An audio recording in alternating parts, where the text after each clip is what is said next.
Good evening and welcome back again to my channel गौरंगाज रानाघर। तो आज है लक्ष्मी पूजा, कोजागरी लक्ष्मी पूजा या शरद पूर्णिमा, जिसको अलग अलग तरीके से अलग अलग प्रांतों में मनाया जाता है। जैसे कि बंगाल में इसे कोजागरी लक्ष्मी पूजा के रूप में मनाया जाता है और ब्रज में, नॉर्थ में इसको शरद पूर्णिमा की तरह मनाया जाता है। तो इसके रिचुअल्स हर जगह अलग अलग वेरी करते हैं। तो हमारे यहाँ माँ लक्ष्मी की आराधना की जाती है और फिर दिवाली पे हम काली की आराधना करते हैं।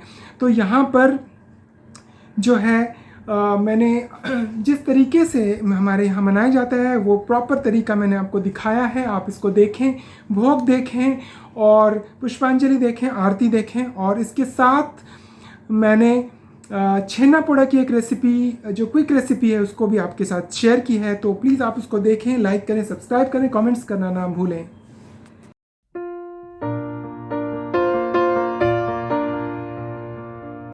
तो आज है कोजागरी लक्ष्मी पूजा या लक्ष्मी पूजा जिसको कहते हैं, जो शरद पूर्णिमा की रात हम मनाया जाता है।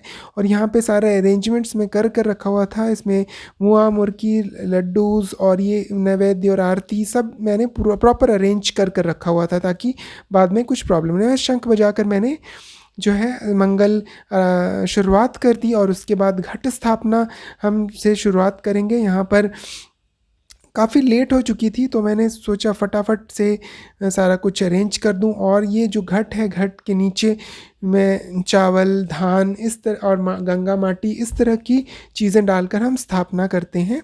और घट के अंदर हम डालेंगे गंगा जल, नॉर्मल जल, और इसमें धान, चावल और कॉइन इस तरह की चीज़ें और कौड़ी, जो कौड़ियाँ होती है वो भी डाल देते हैं हम। तो वो सब डालकर हम गंगा जो कलश है उसको पूरी तरह से भर देंगे। और मतलब पानी और वो सारी सामग्री डालकर हम उसमें भर देंगे। उसके ऊपर हम एक नारियल लगाएंगे। नारियल के ऊपर जो है एक गमछा या कपड़ा डाल देंगे। और जो घट है, घड़ा है, उसमें हम थोड़ा सा स्वास्तिक चिन्ह भी डालेंगे और नारियल के ऊपर भी जो सिंदूर का टीका लगाएंगे। तो उसके बाद हम 5 तरह के फूल, बेल पत्ता, आम पत्ता, ये सब सारा चीज़ डालकर उसको सजा देंगे। और यहाँ पर जो है पानी डल चुकी थी और उसके बाद हम आम पत्ता डालेंगे, उसके बाद पान पत्ता डालेंगे और उसके बाद नारियल डालेंगे, उसके ऊपर कपड़ा डालेंगे और उसके ऊपर 5 तरह के जो फूल हैं वो डालेंगे, बेलपत्ता डालेंगे। और इस तरह से घट की स्थापना पूरी होगी। और शंख बजाकर, उल्लू की ध्वनि देकर हम इसकी स्थापना कर देते हैं। और उसके बाद फिर हम पूजा की शुरुआत कर देते हैं। उसके बाद हम नैवेद्य देते हैं और भोग देते हैं। फिर उसके बाद पुष्पांजलि होती है, उसके बाद आरती होती है। तो ये प्रोसेस हमेशा रिपीटेड रहता है। तो ये तो ट्रेडिशनल चीज़ है, इसमें कोई चेंज नहीं हो सकता। बट हाँ, पूजा जो है वो चेंज होता है, बट जो नॉर्मल रिचुअल है वो इंटैक्ट रहता है, उसमें कोई चेंजेस नहीं आ सकते हैं। तो अलग अलग जगहों में अलग अलग तरीके से इसको मनाया जाता है। लाइक बंगाल में और ईस्टर्न जोन में ये जो है कोजागरी लक्ष्मी पूजा के नाम से जाना जाता है, जिसमें जिसकी एक अलग स्टोरी है। जो लक्ष्मी और लक्ष्मी वाली स्टोरी है वो मैं आपको कभी और बताऊंगा, बिकॉज़ अभी काफ़ी लंबा हो जाएगा।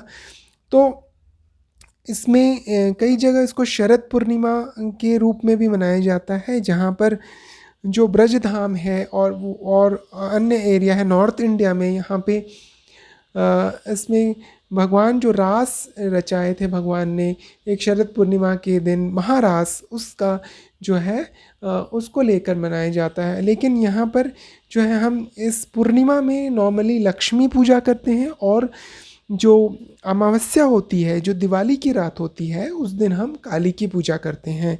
तो इस तरह से अलग अलग मान्यता है, क्योंकि जो पूर्णिमा होती है, पूर्णिमा के दिन हम कभी लक्ष्मी की, कभी हम काली की पूजा नहीं करते हैं।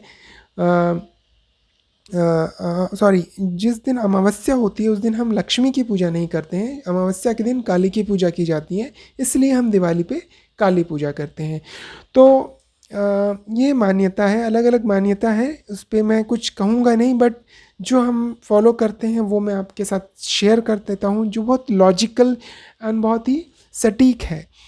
तो यहाँ पर घट की स्थापना हो चुकी है, उल्लू की ध्वनि हो चुकी है, शंख की ध्वनि हो चुकी है, और यहाँ पे अच्छी तरह से मम्मी ने उसको इंटैक्ट कर दिया। अब उसके बाद हम पूजा की शुरुआत करेंगे। इसमें एक जो है फूल का माला हम डाल देते हैं ऊपर से, और सिंदूर का टीका, चंदन, ये सब लगा के जो माँ का फ़ोटो है उस पे हम, चित्रपट है उस पे हम डाल देते हैं। एक साइड में मैंने लक्ष्मी नारायण की भी फ़ोटो रखी हुई है, क्योंकि जो लक्ष्मी की पूजा होती है वो बिना नारायण के असंभव है। क्योंकि अगर आप अकेले ही लक्ष्मी की आराधना करोगे तो वो कभी नहीं आपके घर आएंगी, क्योंकि वो सिर्फ और सिर्फ कहती है कि यदि आप मेरे स्वामी को बुलाते हो, अब यदि आप नारायण को बुलाते हो या यदि कृष्ण को बुलाते हो तभी मैं आ सकती हूँ, अन्यथा नहीं। और अगर आ भी जाती है तो वो तुरंत ही उस उधर से उनका तुरंत चली जाती है। तो यहाँ पर नैवेद्य अर्पण कर रहे हैं हम, मैं और मम्मी। और यहाँ पे एक स्पेशल टाइप की जो लड्डूस होते हैं, ये लक्ष्मी पूजा में ज़रूर से ज़रूर ऑफ़र किया जाता है। और यहाँ पे भोग का भी टाइम हो गया था, तो मैंने खिचड़ी, पायस, लूची और सब्जी, चटनी ये सब रेडी करा था, और एक छेना पोड़ा भी मैंने बनाया था, तो वो भी ऑफरिंग दे दिया था मैंने। तो ये सब सारी चीज़ें ऑफ़र की जाती है, वो तो आपके ऊपर है कि आप किस तरह की चीज़ें ऑफ़र करती हैं। और एक जो माँ को मैंने एक साड़ी भी पहनाई थी, छोटा सा चित्रपट था तो उसमें अच्छी तरह से ड्रेप नहीं हो पा रहा था, बट स्टिल जो एक येलो और लाल पाड़ की साड़ी थी वो मैंने अच्छी तरह से उनमें कोशिश किया था मैंने उसमें ड्रेप को। और यहाँ पापा भी देख रहे थे, वो शूट कर रहे थे साइड में बैठकर। तो ये देखिए एक लुक, मम्मी भी अच्छे से तैयार हो गई थी। तो अब यहाँ पे भोग का समय हो गया था, तो भोग अर्पण हम कर रहे थे ताकि सबको भूख भी लगाई थी, तो बिना ऑफरिंग के हम किसी को खाते ही नहीं हैं। हम तो नॉर्मल पहले कृष्ण को ऑफ़र करते हैं, उसके बाद या फिर नारायण को ऑफ़र करते हैं, उसके बाद ही हम किसी अन्य देवी देवताओं को हम ऑफ़र करते हैं। तो यहाँ पे मैं कृष्ण को ऑफ़र कर रहा हूँ, उसके बाद माँ जो है उसी उन्हीं का ही को ग्रहण करती है। पहले आप कृष्ण को या फिर नारायण को अर्पण करना पड़ता है। जो भी इस तरह की पूजा होती है उसमें सबसे पहले नारायण की पूजा होती है या विष्णु तत्व की, तभी माँ या अन्य देवी देवता उसको ऑफरिंग लेते हैं या उसको स्वीकार करते हैं। तो देखिए ऑलमोस्ट छोटी सी पूजा हमारी हो चुकी थी, और उसके बाद जो है पुष्पांजलि का समय भी हो रहा था। तो पुष्पांजलि के लिए मैंने सबको दे दिया था यहाँ पे। तो यहाँ पे मैंने फ्लावर्स या और बेलपत्ता सबको देना शुरू कर दिया था, और ये 3 बार देते हैं हम। तो उसके बाद मैं मंत्र पढ़ूंगा और उसके बाद फिर पुष्पांजलि होगी। तो यहाँ पे मैंने पूरी तरह से उपवास रखा हुआ था मॉर्निंग से, तो अब मैं इंतज़ार कर रहा था ये मोमेंट का कि जल्दी से पुष्पांजलि हो। तो यहाँ पर जो है जल छिड़क कर मैं सबको शुद्ध कर रहा हूँ, और मेरे को याद नहीं था एक्चुअली पुष्पांजलि का मंत्र, तो मैंने एक जगह प्रिंट आउट निकाल कर रखा हुआ था। तो मैं धीरे धीरे वही 3 बार पुष्पांजलि होती है, तो तीनों बार मैं उसको एक के बाद एक रीड कर रहा था, मंत्रास जो भी थे। और एक ही चीज़ प्रॉपरली करता हूँ, ये भले ही बाकी सारी त्रुटियाँ हो जाए पूजा में, लेकिन पुष्पांजलि प्रॉपर अगर आपकी हो जाए तो वो आपका सफल हो जाता है। और बाद में 3 बार जो पुष्पांजलि देने के बाद मतलब यही है कि आप अपनी ऑफरिंग्स, अपने सारी पूजा, आपने जितनी भी मेहनत की थी वो सारे ऑफरिंग्स भगवान के चरणों में आप डाल रहे हो, और फिर भगवान से क्षमा याचना भी कर रहे हो कि हे भगवान, यदि मुझसे कोई त्रुटि हो गई हो या कोई गलती हो गई हो तो प्लीज़ आप मुझे माफ़ करें। तो इस तरह की भावना अगर आप रखेंगे तो पूजा आपकी सफल होगी, और आपको जो अपराध है, आपका जो अर्चन के अपराध हैं उससे आप बच पाओगे, विग्रह सेवा की जो अपराध है आप उससे बच पाओगे। तो पुष्पांजलि हमेशा बहुत ही बहुत ज़रूरी है। हर एक पूजा में जो भी पूजा आप करें उस पर आप पुष्पांजलि लास्ट में ज़रूर दें, आरती से पहले, क्योंकि इसके बिना जो पूजा है वो पूर्ण नहीं होती है। यदि आप रिचुअल से रिचुअल्स करते जाएंगे और अगर आपकी त्रुटियां ही त्रुटियां होती जाएगी तो वो एक अलग फॉर्म ले लेगा। तो इन सब से बचने के लिए जो पुष्पांजलि है वो दिया जाता है। यदि आपने कोई भी पूजा नहीं की है या कुछ भी नहीं किया है तो वो आप इसके माध्यम से आप भगवान को प्रसन्न कर सकते हैं। और इस दूसरी चीज़ ये है कि आप जब भी पुष्पांजलि दें आप उपवास रख कर करें। अगर आप नहीं कर पाते हैं किसी वजह से तो आप फलाहार कर सकते हैं। अगर आप फलाहार भी नहीं कर सकते हैं किसी वजह से तो आप भगवान को तब आप एलिजिबल हैं कि आप भगवान को ऑफ़र जो है पुष्पांजलि दे सकें।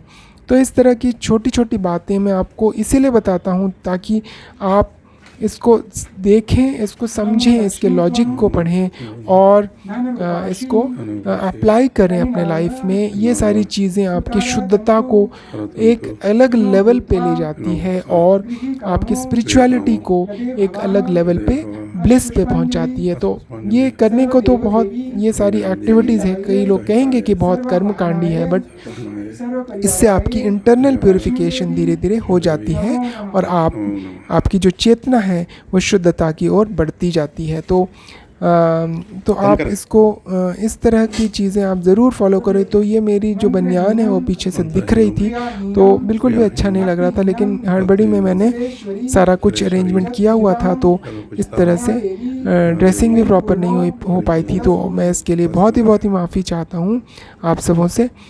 तो ये सारा पुष्पांजलि पूरा हो चुका था। अब हम क्षमा याचना कर रहे हैं भगवान से और ये शंख बजाकर हमने सारा कुछ तो पुष्पांजलि हो चुकी थी। इसके बाद फिर आरती का समय हो चला था तो मैंने सारा अरेंजमेंट पहले ही कर रखा था और यहाँ पर जो है एक के बाद एक मैं सारी ऑफरिंग्स देने के लिए तैयार हो गया था।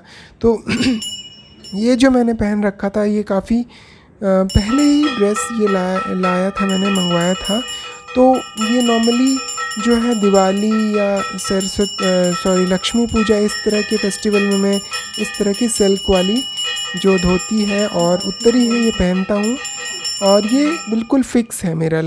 मैं इसी तरह का पहनता हूँ, ट्रेडिशनल मस्ट है। तो ये मैं बार बार शुद्धता कर रहा हूँ, एक एक डालकर जो है कपूर ऑफ़र कर रहा हूँ, फिर लैंप ऑफ़र कर रहा हूँ, फिर यहाँ पे जल और रुमाल और ये सारी चीज़ें ऑफरिंग एक के बाद एक हो रही है। तो काफ़ी सुंदर लगता है। एक दिन आप कर सकते हैं आप ये रिचुअल्स फॉलो, आपको खुद पता चलेगा कि आप किस तरह से आप इंडियन कल्चर से जुड़ाव महसूस करना शुरू कर देंगे। आजकल तो वेस्ट में ज़्यादा लोग हमारी ओर आना शुरू कर दिया है लेकिन हम जो हैं उनसे दूर होते हुए चले जा रहे हैं। हम अपनी कल्चर, अपनी रिचनेस को बिल्कुल त्यागते जा रहे हैं। जो मेरा मेन पर्पस है कि हमें रिवाइव करना चाहिए अपने कल्चर को। जिस कल्चर में भी आप बॉर्न एंड ब्रॉट अप हैं उसी कल्चर को आप फॉलो कीजिए और उसको आगे लेकर जाइए ताकि आने वाली जनरेशन उसको फॉलो करे और उसको अच्छी तरह से निभा पाए। तो एक बहुत ही रिच रिसोर्स हमें मिला हुआ है, हमें उसे छोड़ना नहीं है। हमें चाहिए कि हम ज़्यादा से ज़्यादा लोगों में स्प्रेड करें और अपनी जो कल्चर है उसको प्रोटेक्ट करें, प्रिजर्व करें और आगे लेकर जाएं। और ये है चमर, मैंने ऑफ़र कर रहा हूँ भगवान को और माँ को। और इसके बाद जो है फ़ैन ऑफ़र कर रहा हूँ क्योंकि ठंड आ चुकी है। इसके बाद फ़ैन ऑफरिंग नहीं होगी, ये लास्ट ऑफरिंग है। उसके बाद फ़ैन हल्का सा आप ऑफ़र कर सकते हैं लेकिन फ़ैन उसके बाद नहीं। तो ये पूर्ण हुआ। शंख बजाकर मैं जो इसको कंप्लीट कर देता हूँ और इसके बाद ये कंप्लीट हो गया। तो उसके ये जो फेस्टिवल है बहुत ही ब्यूटीफुल फेस्टिवल है और ये हम मतलब एक अलग तरह का आनंद आपको प्रदान करता है जब आप इसको कर लेते हैं। तो ये जो लैंप है अब सबको मैं ऑफरिंग दे रहा हूँ, जो सब ले रहे हैं आरती। और फिर पूरे घर पे मैं जो है ये एक लुक है जो घट स्थापना किया था हमने, जो माँ को साड़ी पहनाई थी, चांदमाला दी थी और ये धान और ये सारा भोग और सुंदर सुंदर काफ़ी अरेंजमेंट में टाइम लग जाता है बट स्टिल इट्स ओके। ये छेना पोड़ा की रेसिपी अभी मैं शो करता हूँ। इसमें जो है तो यहाँ पे छेना पोड़े की क्विक रेसिपी मैं आपके साथ शेयर करने जा रहा हूँ। 400 ग्राम्स ऑफ पनीर ले लेंगे, उसके साथ half cup of dry fruit जिसमें काजू किशमिश सिर्फ रहना होगा और 2 टेबलस्पून ऑफ का जो सूजी है और क्वार्टर जो कप है वो चीनी ले लेंगे आप। चीनी अकॉर्डिंगली आप ले सकते हैं, आपको जितना। और घी इसमें 2 टेबलस्पून डालना है और इलायची के कुछ पॉड्स। तो सबसे पहले मैं पनीर को अच्छी तरह से मैश कर दूंगा। करना कुछ भी नहीं है, बहुत ही सिंपल है। It's form of cheese cake. तो उड़ीसा में बहुत ज़्यादा बनाया जाता है ये, और बहुत ही सिंपलेस्ट वे में मैं आपको बता रहा हूँ। ये मैंने ऑलरेडी रेडीमेड पनीर लेकर बनाया था क्योंकि मेरे पास टाइम की कमी थी, तो इसीलिए इसमें सबसे पहले ये मैंने हाथ से इसको मैश कर लिया है और उसमें जो इलायची के कुछ पॉट्स डाल दिए हैं पाउडर बनाकर। इसमें ड्राई फ्रूट्स अच्छे से मिक्स करूँगा और चीनी मिक्स करूँगा और सूजी 2 टेबलस्पून सूजी बाइंडर के फॉर्म में काम आता है। और उसके बाद मैं इसमें चीनी मिला दूंगा। चीनी आप हाफ कप भी ले सकते हैं या बराबर भी ले सकते हैं, जितना मीठा आपको चाहिए अकॉर्डिंग आप कर सकते हैं। और ये देखिए चीनी भी मिक्स कर रहा हूँ। तो इसके बाद ये it is a form of cheese cake like. Orissa में और कई बंगाली शॉप्स में ये बहुत ही ज़्यादा अवेलेबल रहता है। यहाँ पे जब भी हम जाते हैं बंगाली शॉप में तो ये ज़रूर खाते हैं हम। तो इसको मैं बेक करूँगा, इसको ओवन में डालकर हमें बेक करना है। तो बहुत ही सिंपल है ये। और ये देखिए 2 टेबलस्पून घी डाल दूंगा। इसका जो कंप्लीट डिटेल्स है डिस्क्रिप्शन बॉक्स में मैं डाल दूंगा। तो ये देखिए मिक्स कर कर बस इसको अच्छी तरह से ब्लेंड हो जाए, सारे इंग्रेडिएंट्स अच्छी तरह से मिल जाए। बस पनीर, थोड़ी सी सूजी, थोड़ा सा चीनी, थोड़ा सा ड्राई फ्रूट्स। ये केक टिन को मैंने इसमें घी थोड़ा सा डाल देता हूँ ग्रीस करने के लिए। और इसमें जो मैंने बैटर रेडी किया था चीज़ केक का, उसको इसमें डाल दूंगा। यदि आप फ्रेश पनीर से बनाएं गाय के दूध का तो वो और भी ज़्यादा अच्छा बनता है। भैंस के दूध का उतना अच्छा नहीं बन पाता है। तो ये बस इसमें अच्छी तरह से फिक्स कर कर सारा जो है इंग्रेडिएंट्स, इसमें जो बैटर है, जो थिक बैटर है, ज़्यादा सूखा सूखा सा बैटर रहेगा, ज़्यादा इसको गीला नहीं करना है, नहीं तो फिर जो है नरम हो जाएगा। तो इसमें अराउंड 15-20 आधा घंटा तक आप बेक कर लें, 45 मिनट्स। जितना आप ज़्यादा जलाना चाहें इसको, जितना ब्राउन करना चाहें, ये आपके ऊपर है। तो बस इसको अच्छी तरह से पैट करके जो मेरा ओवन है उसमें मैं इसको डाल दूंगा और बस 15-20 मिनट्स बाद ये रेडी हो जाता है। इस तरह से भोग लग चुका है और ब्राउनिश टेक्सचर इसका आ जाएगा ऊपर से किशमिश। ये देखिए कटिंग करने के बाद ये पूरी अच्छी तरह से जम चुका है, फिक्स हो चुका है और आपको अच्छा सा इसका लुक आ गया है। तो आप ज़रूर इसको ट्राई करें और भगवान को भोग लगाएं और लोगों को भी खिलाएं। बस 10 मिनट्स में ही बन जाता है। हरि बोल, हरे कृष्ण। लक्ष्मी पूजा की व्लॉग अगर आपको पसंद आई है तो प्लीज़ प्लीज़ प्लीज़ मेरे चैनल को सब्सक्राइब करें, लाइक करें, कमेंट्स करना ना भूलें।